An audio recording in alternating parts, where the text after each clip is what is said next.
ज्यांची मान पुस्तकात झुकलेली असते त्यांच्या समोर भल्या भल्यांची मान झुकते।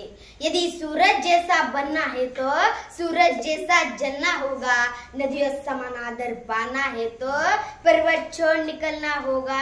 हम आदम के बेटे हैं, हम आदम के बेटे हैं, हम क्यों सोचे कि राह सरल होंगी, हम क्यों सोचे कि राह सरल होंगी। वक्त लगेगा ज्यादा लेकिन संघर्ष जरूर सफल होगा, लेकिन संघर्ष जरूर सफल होगा। सन्माननीय व्यासपीठावरील मान्यवर आणि माझ्या बालमित्र मैत्रिणी सर्वांना माझा नमस्कार। माझे नाव समर्थ प्रदीप सूत। मी आज या व्यासपीठावर विषय मांडत आहे। हो, हे मी करू शकतो। तुमचा भ्रम आहे ना, तुम्हाला बुद्धी नाही नसू द्या।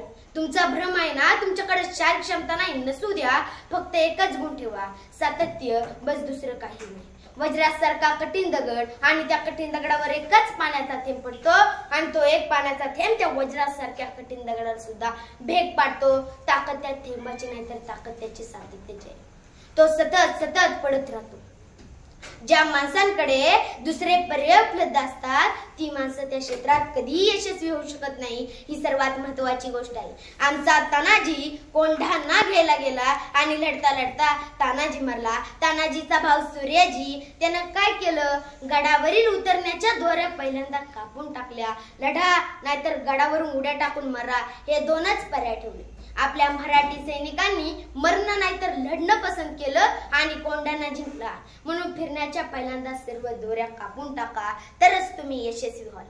ठाम राहायला शिका, चुकू द्या निर्णय चुकला तर। अडचण काय आहे, यशस्वी कोण होतात, जे योग्य निर्णय घेतात ते नव्हे, घेतलेला निर्णय जे योग्यच आहे जे सिद्ध करतात ते।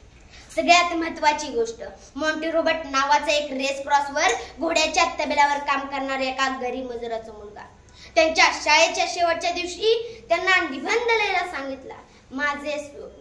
रेस क्रॉसवर घोड्याच्या तबेल्यावर काम करणाऱ्या एका गरीब मजुराच्या पोरानं स्वप्न पाहिलं की एक दिवस माझ्या मालकीचा रेस क्रॉस असेल, 200 ते 300 जातीवंत अरबीन घोडे माझ्याकडे असतील, गाड्या बंगला आणि जगातील सर्वात श्रीमंत म्हणून ओळखले जाईल। निबंध लिहिला, निकाल लागला, त्याच्या वर्गातली सगळी मुलं पास झाली, नापास झाला तो मॉन्टी रोबर्ट। तो शिक्षकाकडे गेला आणि म्हणाला, मॅडम तुम्ही मला चुकून नापास केले, मला पास करा। मॅडम म्हणल्या, ठीक आहे, तू तुझं स्वप्न बदल, मी तुला पास करते। मॉन्टी म्हणाला, नाही मॅडम, मी माझ्या स्वप्नावर ठाम आहे, मी माझं स्वप्न बदलणार नाही। तू ठरव, तुला परीक्षेत पास व्हायचंय, पुढच्या वर्गात जायचंय का हे स्वप्न घेऊन घरी बसायचंय। मॉन्टी म्हणाला, नाही मॅडम, मी माझ्या स्वप्नावर ठाम आहे, मी माझं स्वप्न बदलणार नाही।